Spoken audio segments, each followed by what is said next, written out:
La plus grande tristesse dans la vie de Francis Cabrel fut la perte de son grand-père, Giuseppe Cabrel, qu'il aimait et considérait comme un guide dans ses premières années.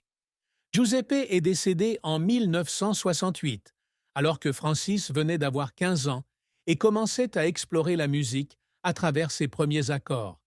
Son grand-père était un ouvrier italien qui a émigré en France après la Seconde Guerre mondiale, travaillant dans une scierie à Agen pour subvenir aux besoins de sa famille. Il s'asseyait souvent dans la petite cour, chantant des chansons folkloriques italiennes d'une voix rauque, tandis que Francis était assis à côté de lui, tenant une vieille guitare que Giuseppe avait fabriquée lui-même pour lui à partir de morceaux de bois. Giuseppe n'était pas seulement un grand-père, mais aussi une source d'inspiration, encourageant Francis à poursuivre la musique malgré le manque de ressources de la famille et disant toujours « Francis, tu as un don, ne le laisse pas enterrer ». Mais un soir de septembre 1968, Giuseppe meurt subitement d'une crise cardiaque après une dure journée de travail à l'atelier. La nouvelle est tombée entre les mains de Francis alors qu'il s'entraînait à la guitare dans sa chambre, lorsque sa mère, Denise, est entrée avec les yeux rouges et la voix étranglée pour annoncer que son grand-père était décédé. François courut immédiatement dans la cour où il s'asseyait habituellement avec Giuseppe, mais seule la chaise vide restait et la guitare reposait tranquillement à côté. Le lendemain, lors des funérailles, il se tenait près du cercueil, les larmes coulant de manière incontrôlable, serrant la guitare que son grand-père avait fabriquée, le dernier souvenir qu'il avait de l'homme le plus important de sa vie. Il se reprochait de ne pas avoir été plus souvent avec son grand-père, d'avoir laissé passer ses jours d'enfance sans se rendre compte à quel point ils étaient précieux. Après les funérailles, Francis est tombé dans une dépression prolongée, refusant de parler à qui que ce soit pendant près de 6 mois, s'enfermant dans sa chambre, serrant sa guitare dans ses bras et pleurant jusqu'à ce qu'il n'ait plus de larmes. Cette tristesse ne l'a jamais quitté, même s'il essayait de la cacher avec des chansons douces sur scène. Chaque fois qu'il chantait Petite Marie, il se souvenait de Giuseppe et son cœur souffrait d'une perte irréparable.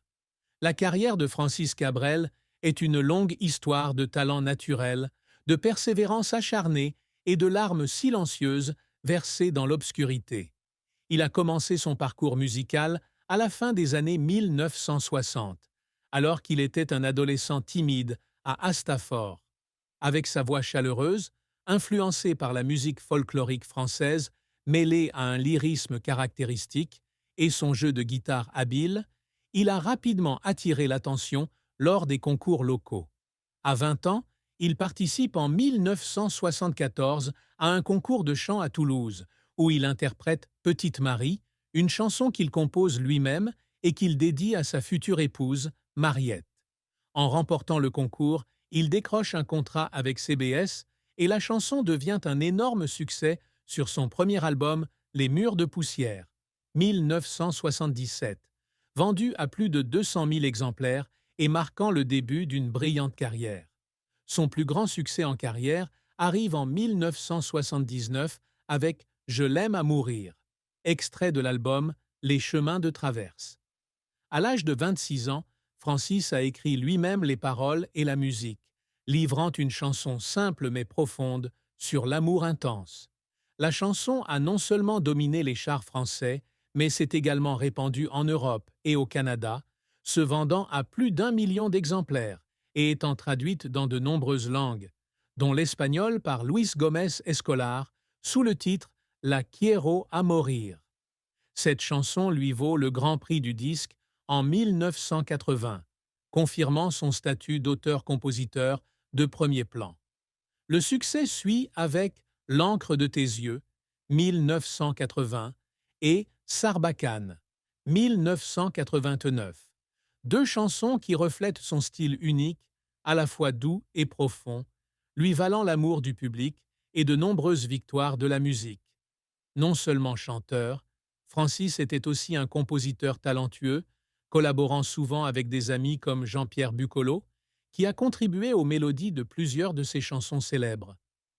L'album Samedi soir sur la Terre, 1994, fut un autre moment fort, avec La Corrida, une chanson protestant contre la corrida, devenant une icône culturelle, se vendant à plus de 1,5 million d'exemplaires et lui valant les victoires de la musique pour l'album de l'année en 1995.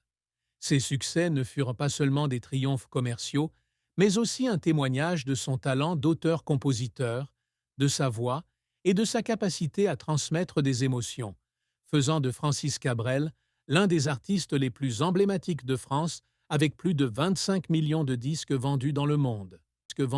Cependant, sa carrière n'a pas toujours été rose. Durant ses premières années à Astafort, il est confronté à de nombreux échecs.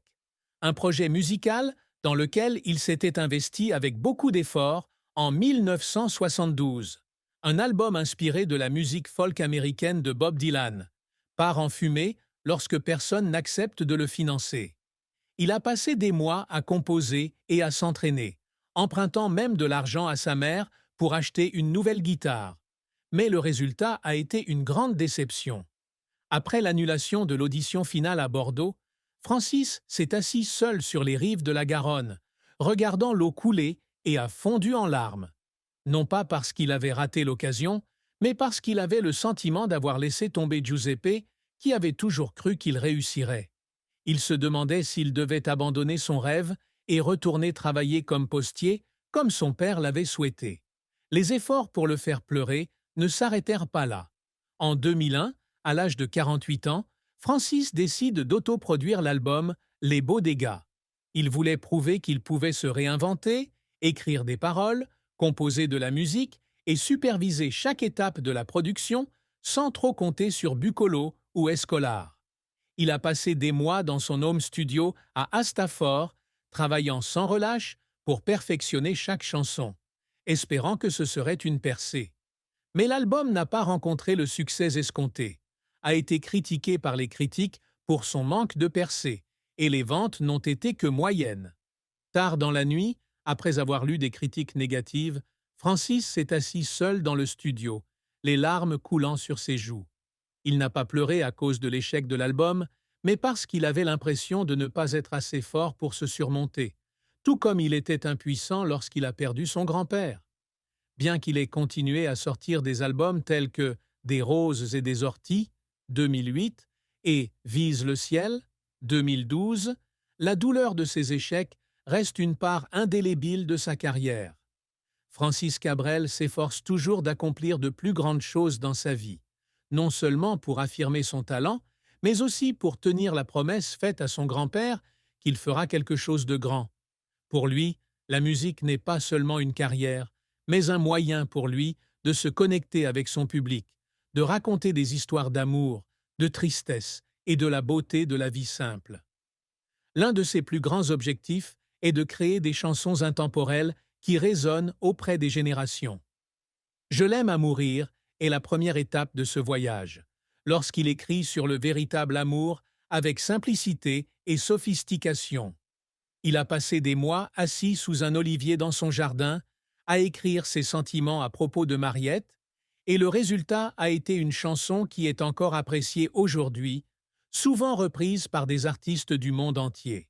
Il souhaitait également laisser un héritage à la jeune génération d'artistes et à sa famille. Dans les dernières années de sa carrière, il fonde les Rencontres d'Astafort, un programme de formation musicale dans sa ville natale, où il forme personnellement de jeunes chanteurs à l'écriture de paroles et à la pratique de la musique. Je ne chante pas pour être célèbre, mais pour vous montrer que la vie vaut la peine d'être aimée, a-t-il déclaré à des centaines d'étudiants lors d'un atelier en 2015. Ne cessez jamais de rêver, car ce sont vos rêves qui vous feront avancer. Ce dicton n'est pas seulement une leçon pour les autres, mais aussi un rappel pour vous-même.